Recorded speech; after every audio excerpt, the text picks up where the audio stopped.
All right, family. So this is what we're going to do. We're going to start things off, with the recording where we're going to spotlight a teammate. Y'all know how we do. We put somebody or somebody's every week in what we call the winner's circle. This is a teammate that we spotlight that over the past 7 days or so, man, they put in some work and they've got about the business of winning the day, and we want to spotlight them. Now, I know that there's some people that have done some things over the past 7 days and all that good stuff, and you deserve to be in the winner's circle. But tonight, just for the sake of time, because we got a lot of stuff to cover, I'm telling y'all, tonight's training is going to be very, very good and meaty. It's going to be a very meaty training. And so you're going to want to take notes. So we only spotlighted one person in the winner's circle, and I am so happy and excited to introduce to the winner's circle tonight a sister that is, man, she is an awesome person, and I know she's an A1 crusader in the business, man. And man, look, she dusted off her pen and got about the business of writing some legacy for somebody. So please help me congratulate and welcome to the winner's circle, the awesome and the amazing Miss Erica Phillips.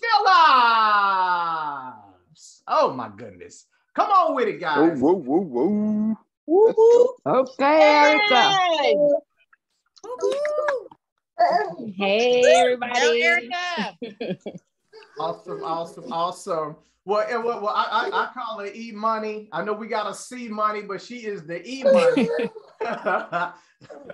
Erica, hey, this is what I want you to do. I want you to talk to the team, man, and just share with them, because you closed some life insurance business. Wasn't even a small sale. It was a nice size sale. You closed some life insurance business, just helping a person out. We talked a little bit about it earlier today, but I called you up and said, hey, I want to put you in the winner's circle. I hit a baby in the back. It's all good, man. She's a mommy doing her thing, wearing her cape in that area too. But Erica, talk to the team and let them know just a little bit about, the person who you closed business with and how all that all came about.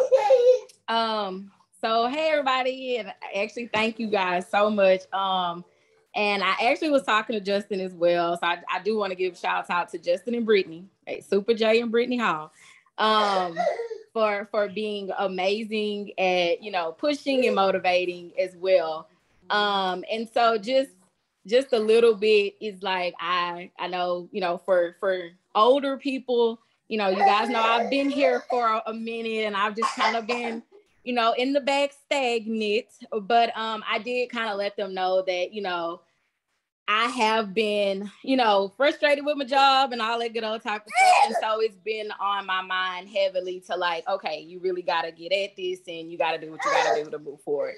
And it's just been really disheartening at first, of course, to know how, you get started, you kind of lose your way, you kind of get stuck. And then it's like, okay, do I really have it in me to dust myself off it and move it back on?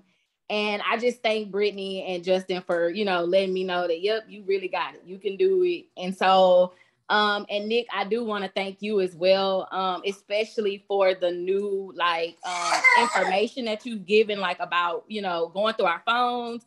So I literally dumped my entire phone and I have 2 pages, front and back worth of contacts that, either I felt like I may have either touched at one point. He back here being real extra in the background, y'all. He fake coughing. Look, see in the screen, fake coughing and everything. But so I dumped my phone. I have 2 pages front and back worth of people to call, and then just sitting and talking with Justin, he was like, man, he's like, you really start with the low hanging fruit. Our money, please, son. It was start with the lower hanging fruit, those that that you can get back in front of, that you got that immediate communication with, that you can get back in front of them immediately. And so actually maybe a couple of months ago, in about August or so, I actually sat down with a couple, and it was actually an old coworker. And she wanted life insurance. Now, she already knew what I did. She's actually been out to the office before. So full blown, I had hit this contact up before. And she just so happened to hit me up and was like, hey, do you still do insurance? And I was like, yeah, I still do it. And she was like, okay, well, I actually want to sit down with you. And at the time, she kind of said she believed in it, but you could tell it was one of those, I'm not really sure kind of thing. Like, yeah, I know I need it, but yeah, my family can fend for themselves kind of thing. And I actually think COVID kind of changed her perspective on things. And it just so happened that she contacted me and we were in the process of doing her app.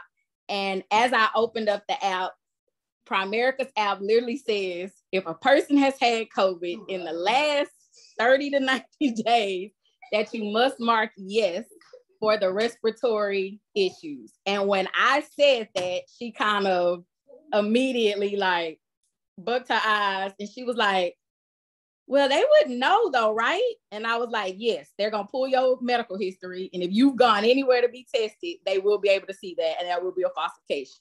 And she was like, oh, okay, well, I tested COVID positive. And I was like, oh, and I was like, so when was the last time? And she had just maybe gotten over it like a week or two ago. And so I was like, well, by, per this standard, we'd have to wait at least 90 days. And I think COVID was an eye awakener for her. She was like, myself and my husband were both sick. My 3 children were not, but if something, is now getting serious, if anything were to happen to us, I don't know where my kids would be. And so she was like, and I trust you. And I know you wouldn't do anything to, to mess us up. And I was like, no, I wouldn't. But we're going to have to hold. But what I did was I actually wrote I did the full financial game plan on them then. And I literally told her in 90 days, we will get back together and, we will finalize this. Well, of course, life happens. It hit Christmas time. She got busy. I got busy. And then literally when Nick hit us with that phone dump, and then the what to say about, God putting us in people's lives to bless them. Like that is really a powerful statement. And I have been leading with that. And it really has gotten me a lot of business. So what I did was I contacted her first immediately. And I was like, look, we already did this before. COVID happened and we don't want it to happen again. And she actually was trying to put me off until the end of February. And I was like, we don't want what happened before to happen again. And anything could happen to you in the next day or two. So what are you looking like for this week? And she was like, you're right. And then we scheduled the appointment and we literally finalized it. Fantastic, Erica. I mean, that's what I'm talking about. Taking the training and the coaching and the encouragement from your uplines. And also, Justin and Brittany Hall and the stuff that we've been talking about on Tuesday training and doing the phone up, being coachable to that, and then also applying it. Everybody out there, just to kind of speak on what Erica shared, we all have low-hanging fruit. People that, they're close to us. We maybe had interactions with them. They may have already told you. For some of y'all, some people have already told you they're interested in getting some life insurance, but you just have not followed up with them. You have not you haven't done your part yet. And so, big shout out to you, Erica, for following up with her, not waiting for them to call you, but you saying, hey man, I'm going to reach out to them and let's go ahead and get this done. And when they tried to push you off, because family clients would try to push you off. When they tried to push you off, like, nah, man, let's take care of this right now because we don't know. We don't know what tomorrow holds. We don't know what next week holds, man. Like, let's go ahead and get this taken care of now. That's what I'm talking about. So if y'all don't mind, y'all come off mute and y'all give it up for Erica one more time collectively. Hey, money. Yeah, you did. Great job. Congrats, girl. Congrats. Y'all so awesome. Y'all are so awesome. See, that's team right there. That's team. And let me tell you this. I mean, as a team, we're gonna encourage each other through our setbacks, but we're gonna celebrate each other through our successes, man. And that's what it's all about. So we'll see who's next up in the winner's circle for next week. I'm sure it's going to be somebody that lights it up this week. And I would love to see somebody who has not been in the winner's circle get into the winner's circle for next Tuesday. All you got to do is just do something like win in the day, man. I mean, if you are scheduling appointments at a high clip, you get a recruit, you close some life insurance business, you pass your life insurance exam. Hey, man, you're going to get that phone call. You know, you don't get that call, that ring. Hey, listen, this is Nick. How you doing? Blah, blah, blah. Look, this I want to do. I want to feature you in the winner's circle tonight. So make sure. Now, here's the deal. People have to be on training in order to be featured in the winner's circle. It ain't no absentee winner's circle people, because we're going to want you to say something to the team about what you did to get in the winner's circle. But just know that that's for the field trainers and for the leaders on the call, that if you have people that's out there chopping wood and carrying water and doing their thing, Mars, I just say that just as a means that they getting the job done. They chopping wood and carrying water, right? And so if they doing that to get the daggum job done, then man, we're gonna feature them in the winner's circle, but they have to be on. All right. So thank you, Erica, for that. That is awesome. That's a heck of a way to start training. And so with that, what we're gonna do is we're gonna get back into our training that we left off a couple of weeks ago, winning with prospecting. We talked about the 5 ways to get contacts for your business. The 5 ways to get contacts for your business. Now, family, this is where you need to run and grab your notebook if you don't have it already, right? Or whatever you take notes on, right? And so show me your notebook. If you got your notebook on you right now, put it in the camera. Where you at? I mean, let's see what you're working with, man. You got to know. I see Constance got her notebook. You know, Auntie got hers. Said E-Money got hers. See, that's why she winning. That's why she closed it. She taking notes, right? I mean, where's your notebook at? Man, Super J got some printer paper. You know what I'm saying? I mean, whatever it take, man. I got a phone notebook. Mars talking about some, man, I'm writing it in the dome. Please don't trust the memory. No, he got the phone. I got you, brother. You got the phone. All right, cool. And the folks that's on no screen, man, hey, they just under the sound of my voice. That's what they doing. I don't know if they taking notes. They just listening. It's all good. But hopefully we got enough people taking notes, and that's going to apply these things and I'm going to talk about tonight, because they can bless you. All right. So let's get to it. 5 ways to get contacts for your business. So this is just a recap. We talked about doing the phone dump. That was that was the first way that we mentioned how to get contacts for your business. I'm telling you right there, that one alone is a game changer. It's a game changer, guys. I mean, you look, Erica said like she got 2-3 pages of people for her to contact. Man, I'm telling you, man, if you've done that phone dump exercise, if you've done it the right way, you might have more people than you have time to call, right? And so make sure you're doing that. And so what was the whole phone dump thing about? You're going through your phone from A to Z, and anybody that you see in your phone, man, you're identifying them as a potential client, potential recruit, or potential referral source. That's the whole purpose of it. And so what you do, you just get a sheet of paper, you make 3 different columns with those different categories: potential clients, potential recruits, potential referral sources, and then you dump your phone. You go through your phone and you put people in those categories, right? That's the phone dump exercise. And then we said, hey, look, when you start looking into your phone, Constance knows this, man, there's 3 categories of people that we have in our phones, right? So you got people who already know you do Primerica.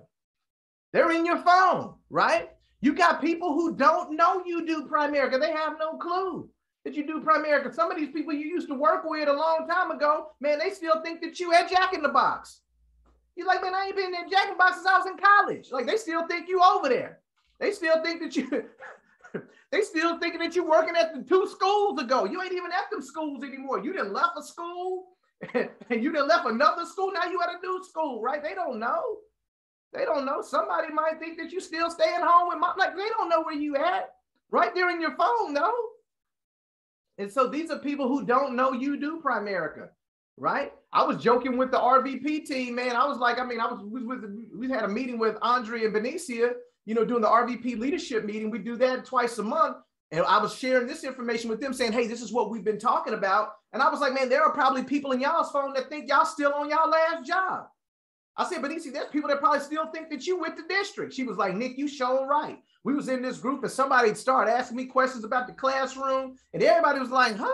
Like, Benicia ain't been in the classroom since over a year. Like, there are people that are in your phone that literally don't know that you have made a transition, that you're doing something different, that you've started your own business, right? I'm going somewhere with this.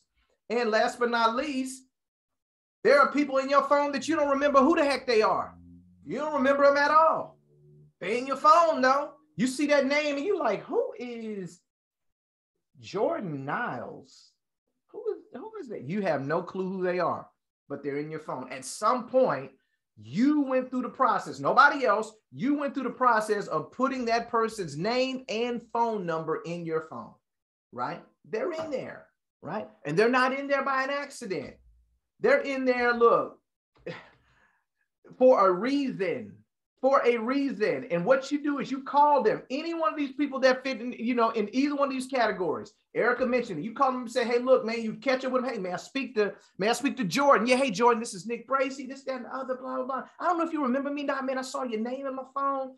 Your name might come up in their phone. Who knows? They might be the one that reminds you where you guys met. But you hit them with this. Hey, listen, the reason I'm calling is because I made a decision in 2022. I just wanted to impact as many people that God would allow me to bless, right? You open up with that, you got their attention. I have a financial services business. Didn't know if you knew that or not, but it's turning into my ministry, or it's turning into, if you're married, you and your spouse's ministry, and a possible career change for me. And man, I'm so excited about it. We're so excited about that. But guess what? I saw your name in my phone. I just felt led to call you, and I want to schedule a brief 20-minute Zoom meeting to show you how I'm impacting families in the community. Man, that is just such an impactful, powerful, and humble way to approach people. And if you do that, family, I mean, you don't know what's going to happen. People are going to be like, yeah, I'm interested. Tell me more about it. And then you're able to kind of share your heart and what you're trying to do and schedule that 20-minute Zoom meeting with them, right? But I understand, man, hey, look, there's more ways to get contacts for your business beyond that. We talked about doing the phone dump. We talked about getting emergency and beneficiary contacts, collecting referrals, doing face-to-face prospecting, social media prospecting. I know y'all thought I forgot about the other 4 ways. No, I didn't, because tonight we are going to talk about getting emergency contacts and beneficiary contacts and collecting referrals. That's what we're going to train on tonight. Who's excited about training on getting some emergency contacts, beneficiary contacts, and how to effectively get some referrals? All right. I'm telling you guys, these things are 5 ways for you to collect names and contacts for your business. Names and contacts is the inventory that we build this business with. Name me how you're going to build a custom home from the ground up with no raw material. It is impossible. For those of you guys who are living in a home, some of you guys were fortunate enough to be able to see your home built from the ground up, right? If you only had a few pieces of brick and a few pieces of lumber and materials that built your house, then you weren't going to build much. They needed raw material in order to build that thing. And they needed somebody that was a craftsman in order to put that stuff in. Well, guess who the craftsman is, family? It's you. You are the craftsman. You are the builder, but you need something to build with. Well, here's the deal. Some of you guys are apprentices, and you have a field trainer that is your craftsperson that will help you build. All you got to do is just bring the inventory, bring the raw material. And this is what we're talking about. So getting referrals, one of the lifebloods of the business. And then this is something fairly new. Securing emergency contacts and beneficiary contacts. That's something new. So this is where we're going to start. I'm telling you guys, take notes. Take notes. Now, we're going to put it all on wax and we're going to upload it to the YouTube page. But I wanted you guys to see this firsthand and experience firsthand. And then that way you can ask any questions at the end and all that good stuff, right? So let's talk about the emergency contact and beneficiary contacts piece. Where do you find these contacts? Where do you get them from, Nick? Where do you get them from? Well, you get them from your new life insurance clients. So as you're doing a life insurance policy on a person or a couple, you're going to get emergency contacts and beneficiary contacts from them. You're going to get it from them. And I also submit You can get them from your active life insurance clients because you probably haven't gotten them from them when you wrote them in the past. You can get these emergency contacts and these beneficiary contacts from your active life insurance clients. There's a little report that Primerica has, and it's called your active client list. For those who have been in the business for any period of time, you got a list of these, and you've written some policies. You have a list. You have a report of active clients, right? Active life insurance clients. Now, if you are a field trainee and during your field training, there was some sales that were written and you were the trainee on them, maybe it was with your brother, your best friend and things like that. And there was some sales that were written that you were the trainee on. Those field training sales will not show up under your active client list, meaning that you're licensed now. There were some sales that your trainer wrote or that were written while you were in field training and all that good stuff. Well, as a trainee, those sales did not show up under your active client list. You were the trainee on that sale, not the lead agent. What you want to do is you want to get with the person who was field training you now that you're licensed and say, hey, look, I know we wrote a sale on this person, this person, this person. Can you get me the information on who their beneficiary is and things like that? And let's talk about how I can get the beneficiary certificates for those people. All right. And so that's an opportunity for people who have been in the field training process, but now you are licensed. Now you are licensed. All right. So let me show you where to go. Let me show you where to go. Are y'all listening? Are y'all paying? Give me a thumbs up if y'all paying attention, man. For those who are not on camera, man, give me the thumbs up emoji. Let me know that y'all, okay, I got you, Tiffany. There you go. You paying attention. You locked in. There you go, Regina. I see you. I see you. Brittany Hall, I see you. Appreciate that. Shanitha, I see you too. Chrissy Robo. Oh, there y'all go. Y'all in the game.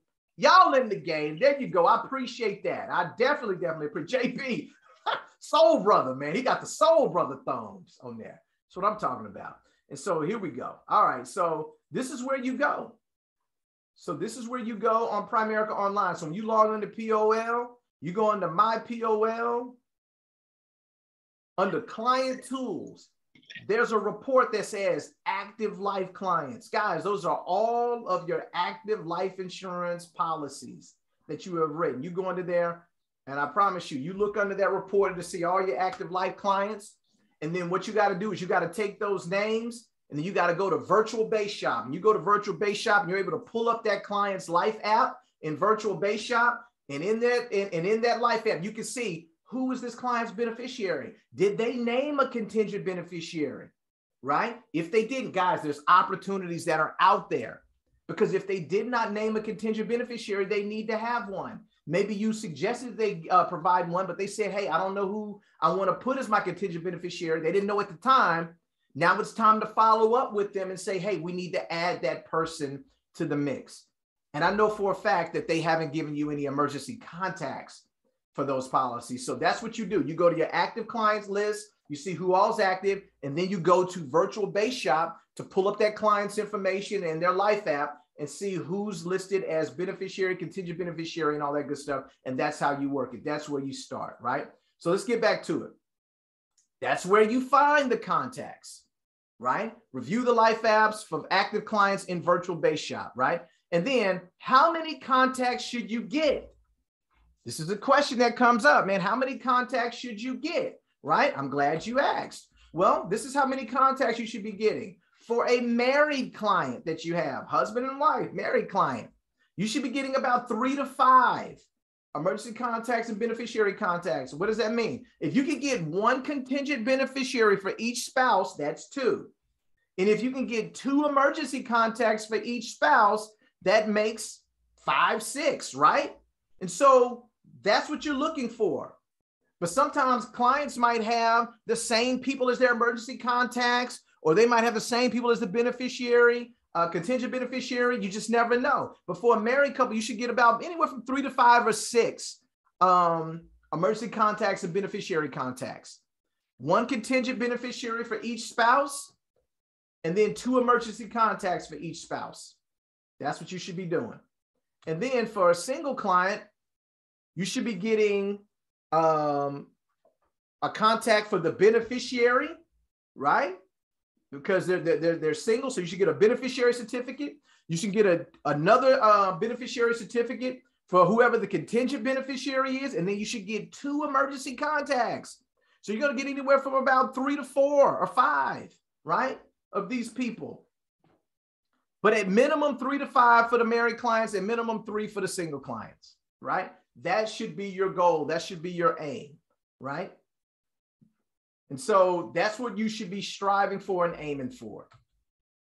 And this is what they look like. So if you go on Virtual Base Shop right now and you look at Base Shop resources, all of this stuff is out there. We have the emergency contact and beneficiary contact process and script. We got that out there. And then we actually have the forms, right? So the middle one is the emergency contact form. The beneficiary form is on the right, and they look basically identical. The only difference is the wording up at the top. Now, here's the cool thing about emergency contacts and beneficiary contact certificates, Shadrika. This is the cool thing. When you're filling out these certificates, you do not have to put you don't have to put any information about the client's policy. That's not what this is for.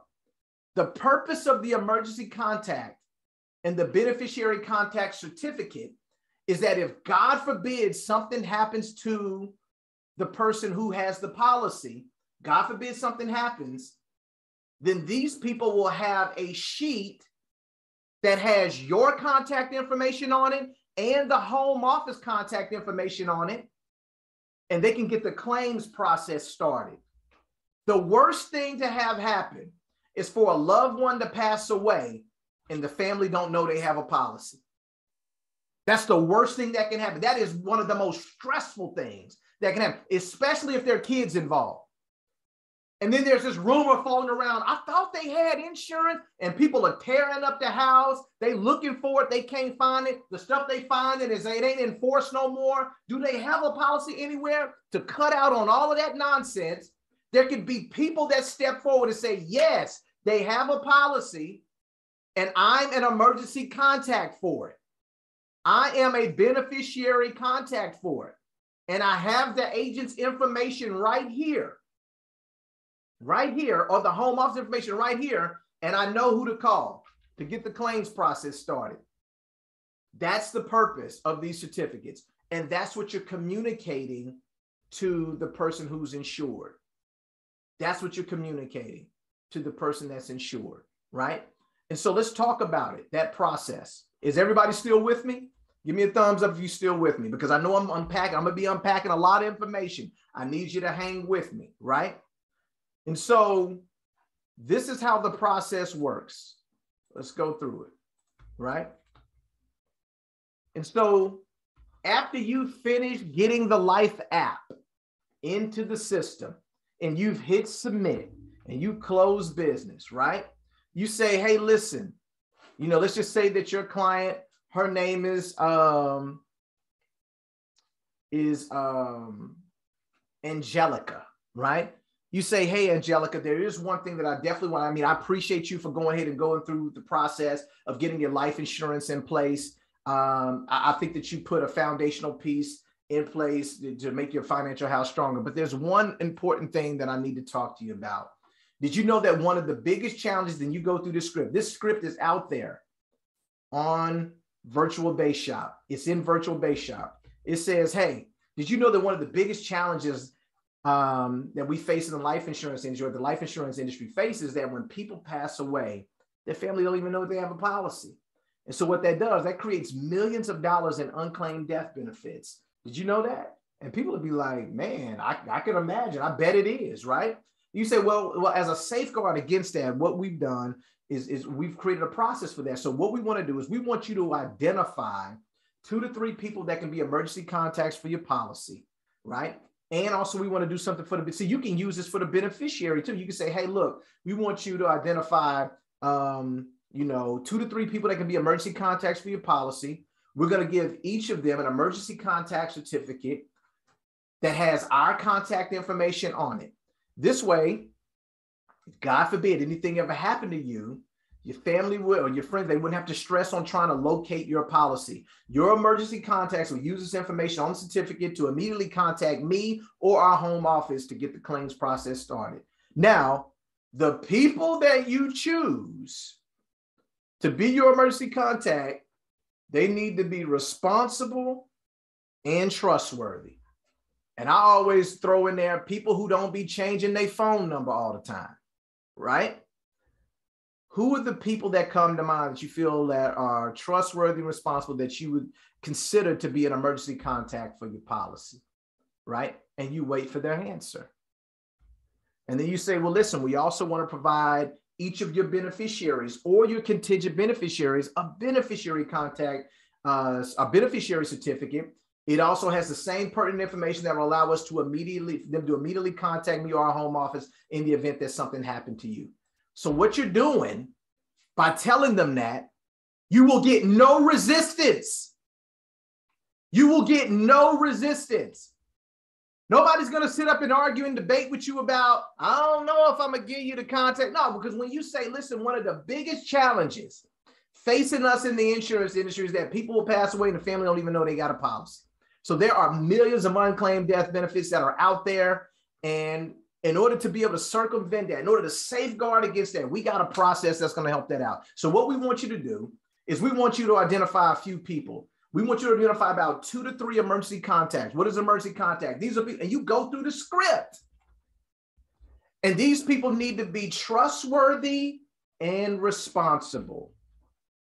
And then you say the same thing. We also want you to put one in place for your beneficiary and your contingent beneficiary. Now, if it's a husband and wife, obviously they're each other's beneficiary. So you're just saying, hey, contingent beneficiary, right? And it's going to have the same information on their certificate as well, but it's something that they will have just in case if, something happens. They too will also have the ability to get the claims process started, right? And so here's a key, guys. Here's a key. Sometimes you cannot influence the beneficiary. Most times you can't. The beneficiaries are going to be the beneficiaries, right? That's what it is. The beneficiaries are going to be the beneficiaries. They're going to make their mom the beneficiary, and their mom could be 65, 67 years old. I want my mama to be my beneficiary. Okay, that's fine. Sometimes, you can't influence the beneficiaries because that's who they are. But what you can do is influence the contingent beneficiary and the emergency contacts. I'm going to repeat that again.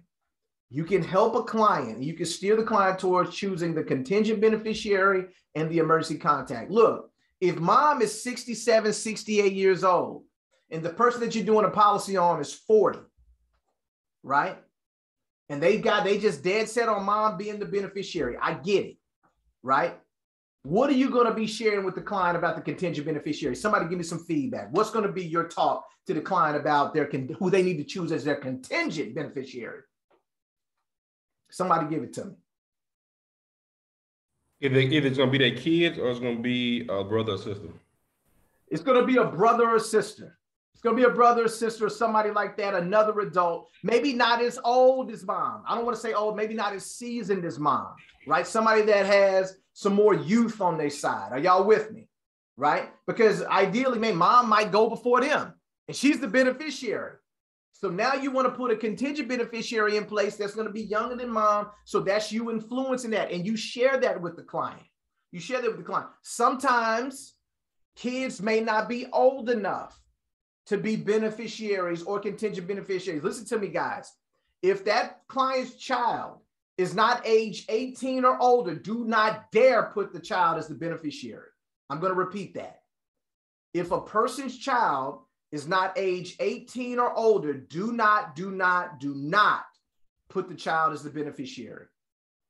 If they want to put their kids as the beneficiary, then you need to ask them the question, well, if you pass away, who is going to take care of your children? Who's going to take care of your children? Then that person needs to be the beneficiary or the contingent beneficiary. Does that make sense? That's what needs to happen. And if they don't trust anybody with the money and this, that, and the other, then that is your opportunity to offer them, say it with me, the Primerica Legal Protection Program. So they can get a will and an estate plan done. You don't trust anybody with the money, get a will and estate plan in place. That way you can leave some instructions and create some safeguards for the money. That's what the next thing to offer is. Because some people's situations like that. I don't have anybody in my life that I trust to be able to take care of my kids, especially some money that I would want to leave for my kids. So let's put a will and estate plan in place. Let's do that, right? But don't put any minors as beneficiaries, guys. I'm telling you right now, don't do it. Do not do it. So if I see an app that y'all submit and I see all children equally, or if I see kids as beneficiaries and things like the relationship as children, and I go up there and I see them kids as child riders and they like 15, 16 years old, I'm rejecting the app.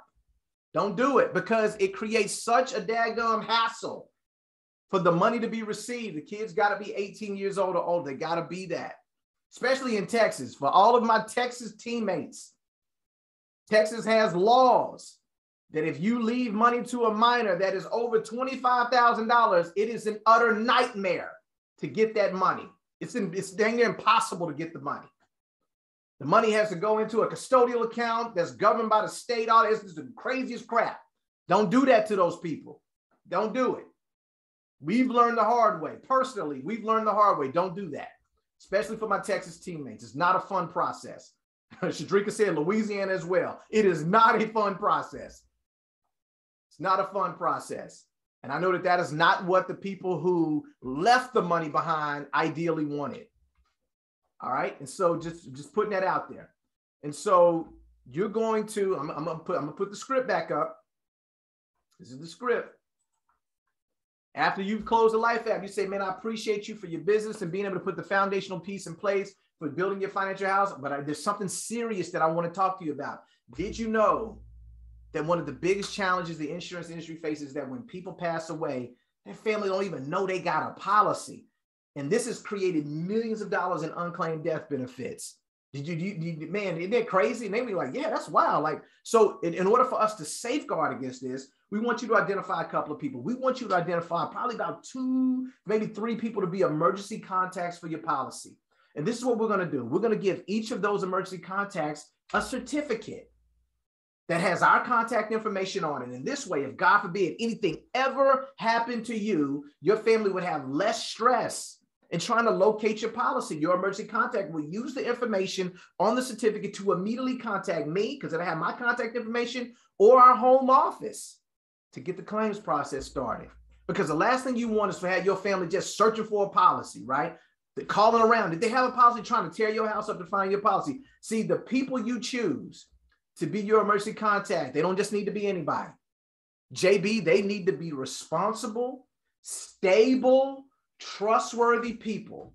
So when you have all of that in mind, who do you think of? Who can you think of that can be a quality, qualified emergency contact?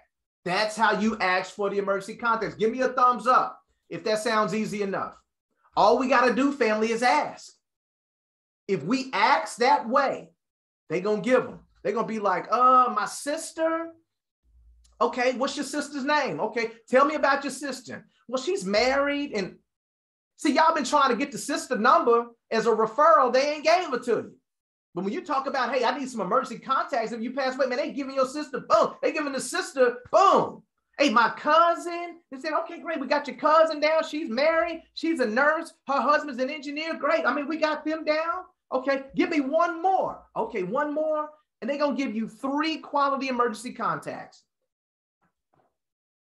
And then if they're a single person, you need a beneficiary and a contingent beneficiary certificate. Okay, you say, hey, listen, I see that you put your if they're a single person, I see you put your child's father down as the beneficiary of the policy. I need his information. All right, cool, man. This is his information because he needs to get a beneficiary certificate. And then you put your other sister down as the contingent beneficiary. I need her information. Guys, they gonna give you that information like that. Boom, boom, boom, boom. No resistance. You're gonna get that information.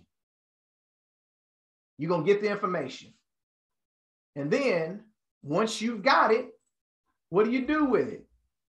After you've gotten them and all the type of stuff, you say, hey, look, man, please have the client send this text message to anybody who's an emergency contact or a beneficiary contact. You're going to have them send this text message out. Hey, I listed you as an emergency contact. If they emergency contact, they put emergency contact. Hey, I listed you as an emergency contact on my life insurance policy. My life insurance agent, Jackie Mayfield, is going to call you, is going to be calling you to explain what that means or what that entails. Please be on the lookout for her call. Or, oh my God, if she dare say, or client dare say, I listed you as the beneficiary of my life insurance policy. My life insurance agent, Constance White, is going to be calling you to explain what all that entails. Please be on the lookout for her call. Do you think that the person that receives that text message is going to say, don't have them call me? Why you give them my, you think they're going to say that? They're going to be like, okay, cool, great, awesome. Okay, I'll be on the lookout for it, nephew. Hey, okay, I'll be on the lookout for it, cuz. All right, sis. All right, bro. I appreciate that, man. I'll be on the lookout for it. And let me tell y'all something. Wait a few days or a week before you call them emergency contacts. When you do, now I'm not telling you to do that. I'm just saying if you mess around and wait a few days or a week or something like that before you call them emergency contacts, your client might be texting you saying, hey, have you called my brother yet? He's been waiting on your phone call. He said that you ain't called. I'm telling you, it's happened to me before. Because it's that important to them. Because they done messed around and said that they're a beneficiary on a policy and then yay. And then when you finally call, they're gonna be like, yeah, man, they gave me your contact. They told me you were gonna call me a week ago. I was looking for your call. I was looking for your call last week. Waiting on you. See, those are clients that you can call that, auntie, if they don't pick up, and mom, they don't answer call, you can actually leave a voicemail and say, hey, trying to reach Dante. This is Jackie Mayfield. I'm actually the insurance agent for your sister, Angelica. She told me to give you a call, or she put you down as a contingent beneficiary on a policy. I'm trying to set up a time to meet with you so I can talk about that. Give me a call back. Dante gonna hit you back immediately when he get that message. Y'all think I'm playing? Y'all think I'm playing? I won't lie to you guys. He's gonna call back or she's gonna call back. They're gonna hit you back. I promise you they will. And so what happens when you call them, when you talk to them, right? This is what you say. When you speak to the guys, all this stuff is out there on Virtual Base Shop. When you speak to the emergency contact of the beneficiary contact, hey, Dante, my name is, Jackie Mayfield. I'm actually Angelica's life insurance agent. Did she give you a heads up I was going to call? Yes, she did. Okay, great. Well, I was explaining to Angelica that one of the biggest challenges facing the life insurance industry are that there are millions of dollars in unclaimed death benefits because the deceased family never knew they had a policy. So the system we have in place decreases the chances of that ever happening. So Angelica listed you as one of her emergency contacts or one of her beneficiaries. And this way, if something ever happened to her, God forbid, you would be a trustworthy person who can help get the claims process started. I want to schedule a Zoom video conference meeting with you to review the whole emergency contact certificate. This certificate gives key details about the steps to take if something were to happen. Are you okay with being Angelica's emergency contact? Family, what do you think they're going to say? They're going to say yes. It's how Constance, if you say, are you okay with being Angelica's beneficiary? Yes. Yes. I'm okay with it. And so now you've already got them in a yes momentum. They just said yes to that question. Then you hit them with the next question. See, guys, it's all psychology. Great. Are you okay with? Okay, great. Well, what does your schedule look like on this day or that day for us to meet via Zoom so I can go over the details of the certificate? And what you do is you schedule a Zoom meeting with them. You schedule a Zoom appointment with them on that day and that time. And what you've done, you've already gotten with the client to fill out the certificate. No, the client does not need to sign the certificate. I know that there's a space at the bottom of the certificate where it says client signature. They do not need to sign the certificate. Don't worry about that, right? So the main things to put on the certificate is a little bit of the client's information, the person who's the emergency contact, the beneficiary contact, a little bit of their information. You don't have to fill it all in. You ain't got to put their name, address, all but look, name, phone number, maybe email address. You can put that on there. The main thing to put on there is your information. Your information. You need to have your name, your phone number, your cell name. You got 2 cell numbers, whatever. Your primary email address, your personal email address, right? Put that information on there. And that's at the very bottom, right? Make sure you have that. So this is what you do. So somebody's asking, well, once I meet with them on Zoom, Nick, what do I do, right? What you do is you meet with them via Zoom. You introduce yourself. Hey, man, I appreciate you for allowing me to be able to meet with you to go over the emergency contact or the beneficiary certificate. Great. And then you go over it with them. Hey, look, this is the certificate. It's just real simple. It has their a little bit about their information, and then it has my information at the bottom. You say, hey, look, the best number to reach me on, like I have my office number on there. You put our office number on there, but the best way to reach me is my cell number. As you see in parentheses, I have best contact. I have that on there. This is my office address. So if you know, that way you know that, hey, I do have a physical location. But man, I hope you never, ever, ever have to use the certificate. But if you do, you will be a person that is trustworthy and that they've entrusted to be able to do this process. Are you up to it? Are you okay with being the emergency contact? Nick, yes, I am. And then that's a very, very short conversation. A very, very short conversation, right? And then after that, you have that comment, you say, hey, look, Dante, I really appreciate you taking this short amount of time to meet with me to go over this certificate. I told your sister Angelica prior to choosing their emergency contacts that, look, to only choose people that they felt that were honest, responsible, stable, and trustworthy. And let me tell you something, just by this short period of time being able to meet with you, I see now why your sister chose you. Let me ask you something, man. Do you mind if I just take a quick minute to share more about how we help families and some of the information that I shared with your sister Angelica? Family, what do you think they're going to say?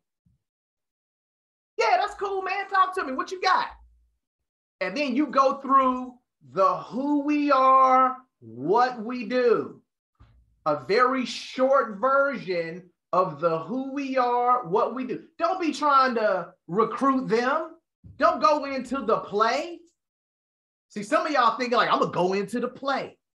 I'm going to go into the man. Has anybody ever talked to you about the power? Don't do that right there. Don't be talking to them about the power of having an insurance license and investment license. You go through the who we are, what we do. Well, listen, the name of our company is Primerica. Have you ever heard of Primerica? No, man, I ain't heard of y'all. Okay, great. Well, let me tell you a little bit about our company. This is who we are. This is what we do. And then you go over, hey, the company details, our mission statement. Talk to them about the 3-strategy approach for creating generational wealth. Hopefully you guys are taking notes of this. These are slides I would go through. I would go through in life, there's 2 major risks: dying too soon, living too long.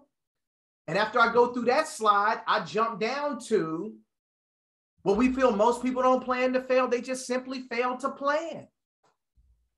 This is our solution to that. And this is what we did for your sister Angelica. We do a wealth builder. This is what the wealth builder does. I mean, it's customized, it's confidential, it's complimentary. That's what we do. Let me ask you a question. And I'm going to see if you answer similar to your sister. On a scale from 1 to 10, with 10 being the highest, Dante, how would you rate your personal desire to be properly protected, debt-free, and financially independent? Shoot, I'm a 10. Man, you sound just like your sister. Your sister said the same thing, right? And so that lets me know, guess what? You could probably benefit from getting the same financial game plan that I put together for Angelica, right? Let me tell you what that process is. It's the equivalent of us taking you through a 1-page questionnaire. It is not all invasive in your personal business, but guess what, brother? It will help you identify some of the key areas that are probably important to you when it comes to your financial future. Whole process takes about maybe 45 minutes to an hour to build that customized plan. I would just cherish an opportunity to be able to schedule a second meeting with you, Dante, just to kind of take you through that process so that way you can have the same peace of mind in some areas that your sister have. You know, would you be open to that? Yeah, man, I'll get one. Or he might say, no, I'm cool. It don't matter. It don't matter. You're making the attempt. And so essentially the emergency contacts and the beneficiary contacts are referrals for you. And they're warmed up referrals that will actually get in front of you. All I'm saying, family, is that it's a good way to get contacts for your business and continue perpetuating this message of financial independence. And if he says, no, I'm cool, I think I'm straight, I'm good, great. Well, listen, I'm going to email you this emergency contact certificate. And if you have any questions about it, you got my contact information, or if you change your mind about anything that I've shared with you tonight, give me a call. You got my contact information. Sounds fair enough? Okay, man, Dante, I appreciate your time. And you keep it moving. You've done your job. But I'm telling you right now, family, there are going to be some people that you go through that process with that they're going to become your clients. And guess what you're going to do with them? Well, you just done this. We're going to have you identify some people that are emergency contacts. And it just keeps going. It keeps going. It keeps going. And some of these people, they're probably going to be recruitable. They are. They're going to be recruitable. I promise you they are. But you'll recruit them on the back end. After you've taken them through the wealth builder, after you've closed life insurance business with them, after you've closed securities business with them, set up their IRA or their emergency fund or their kids' college education fund. After you've done all those things in closed business, then you might say, hey, look, man, I want to talk to you about how you can maybe make some extra money at this. Are you open to making some extra money?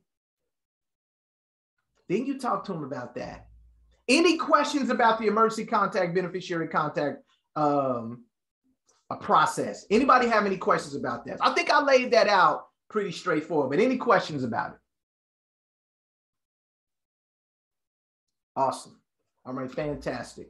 Well, let's keep it moving. I think I might have a couple of other things on there, but we might just be going into getting referrals. But guys, this is a game changer.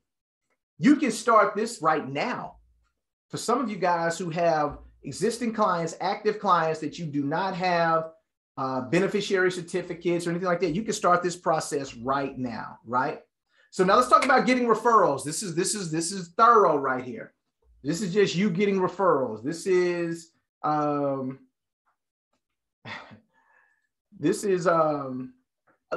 be honest with you guys. The emergency contact, beneficiary contact play almost replaces the referral gathering process. I'm going to repeat that. What I've just gone through with you with the emergency contact, beneficiary contact, it almost replaces the referral process, especially for people that you actually close business with, life insurance business. It replaces that.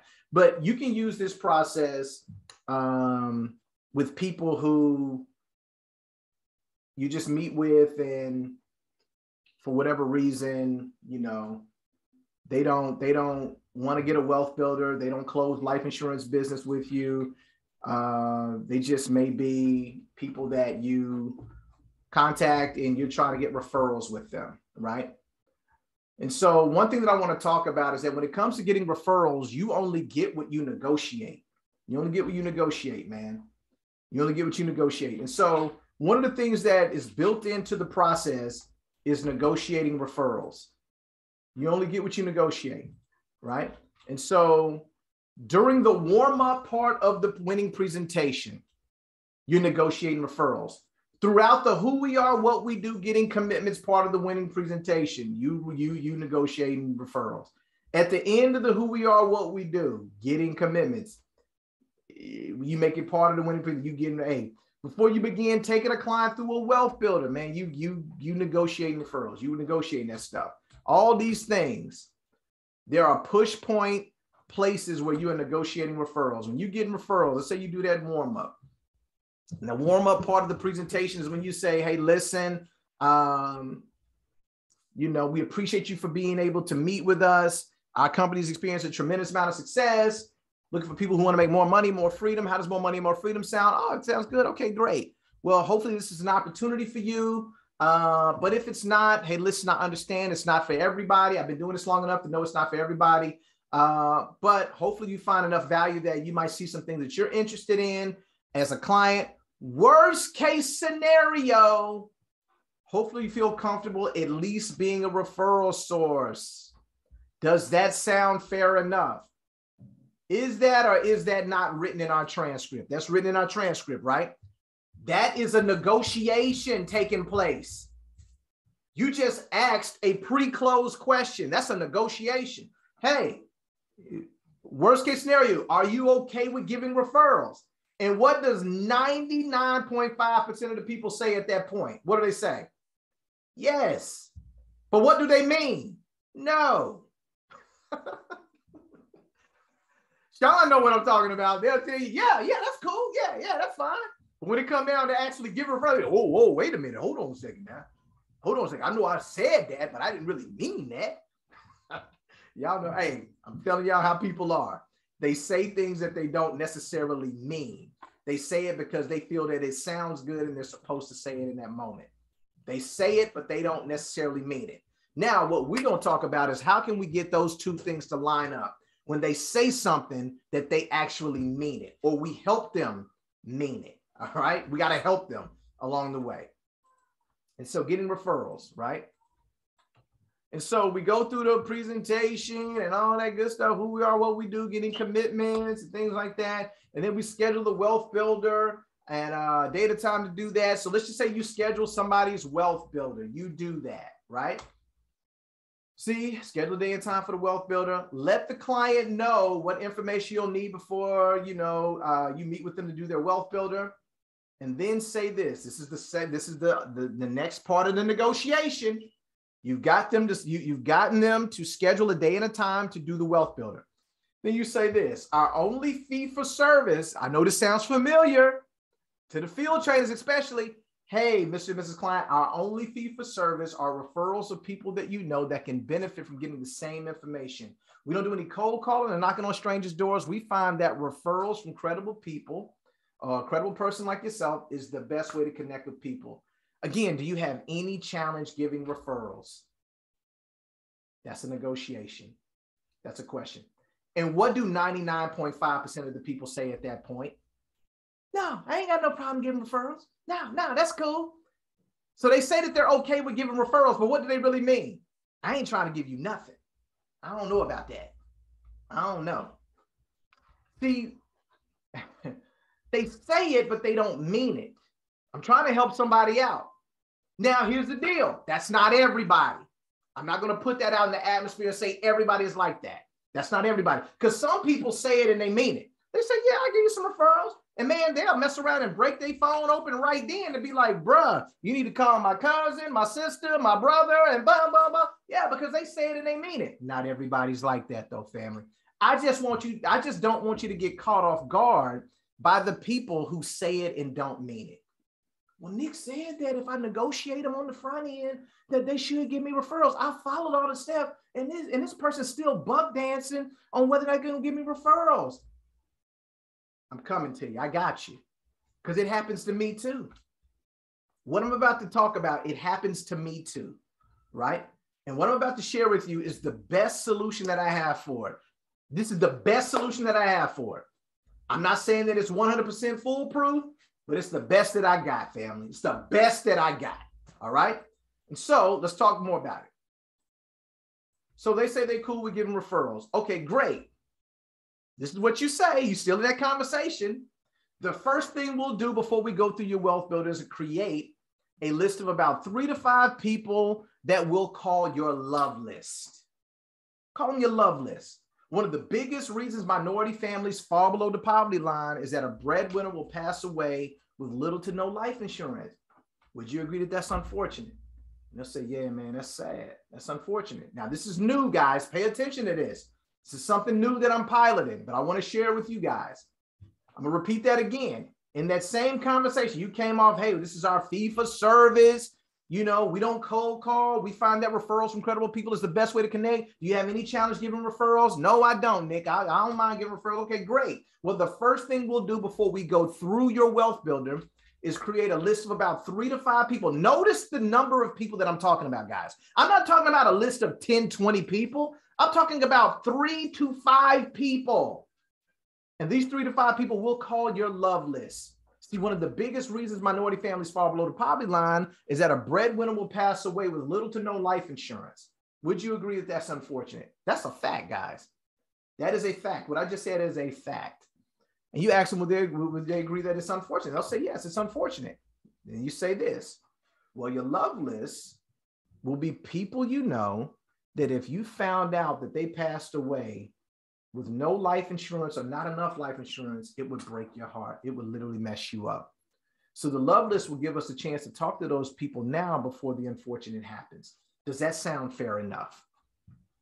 And what are they going to say? Yep, that sounds fair enough. But do they all mean it? No. They all don't mean it. Some of them do, but some of them don't. But I took it a step further. See, guys, I'm still in the negotiating. I'm still in the negotiation, Auntie. I'm still negotiating, right? Then you say this. Now let's address the pink elephant that may be in the room. So you getting in front of it. Here we go. This is it. Now let's address. They say, no, I'm not. Hey, that sounds fair, Nick. Look, we're coming off of this. The love list will give us a chance to talk to those people now before the unfortunate happens. Does that sound fair enough? Yeah, that sounds fair enough. Okay, now, let me keep it 100 because people tell me that all the time. But then when we come to the time getting referrals, it's a different story. So now let's address the pink elephant that may be in the room.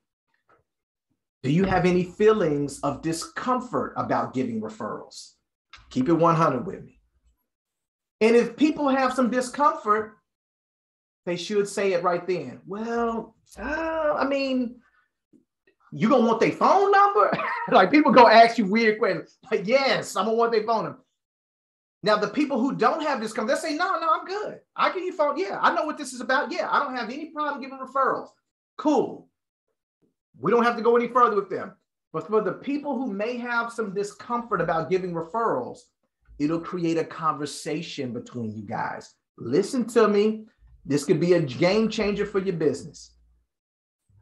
All this is, guys, is just mastering and remembering language. And if they say yes, you say, hey, look, man, I want to thank you for being honest about it. I really do, because I want to talk about it. See, obviously, you have a reason for feeling that discomfort. Do you mind sharing with me why that is?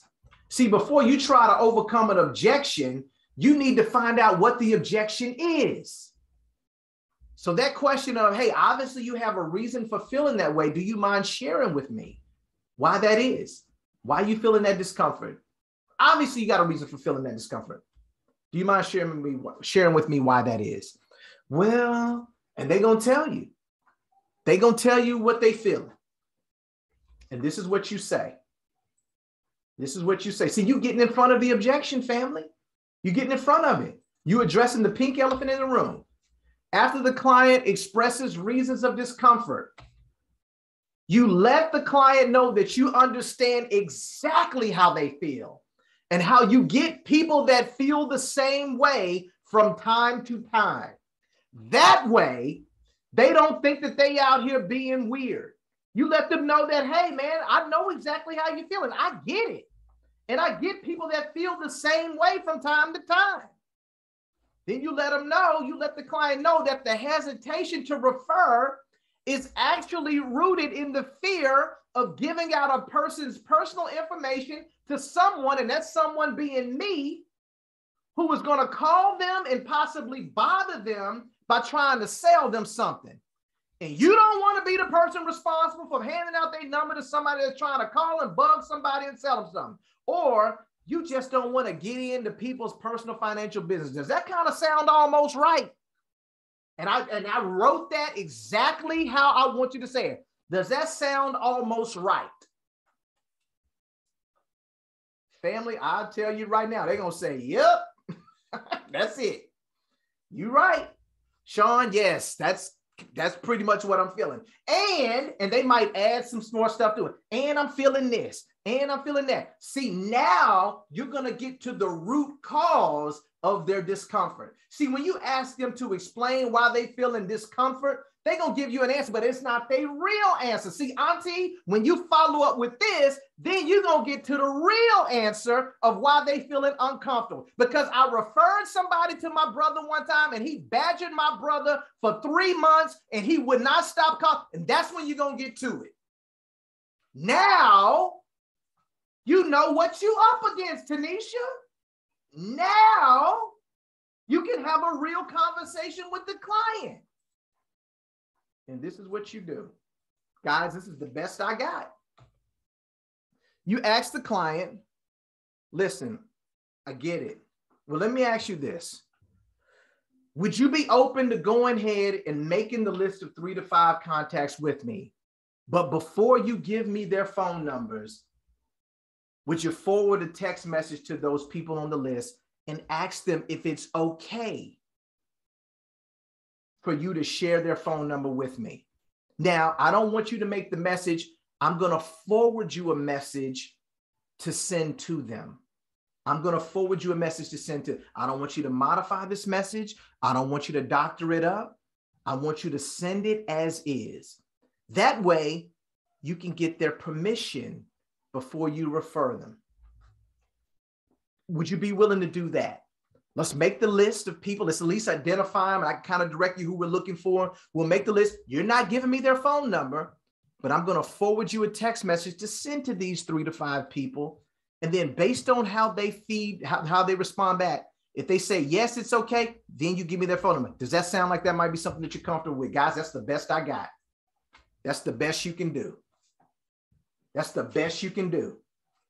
And I'm telling you right now, 95% of them will be like, okay, I'll do that. I'll do that. Now, here's the tip.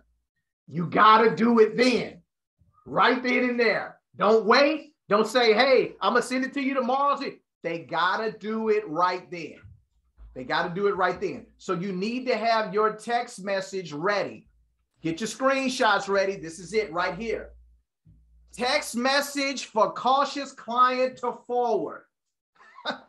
Text message for cautious client to forward about giving referrals. And this is what they text to those people. I wanted to ask if it's okay if I pass your number to a friend of mine, Marquis Fontenot.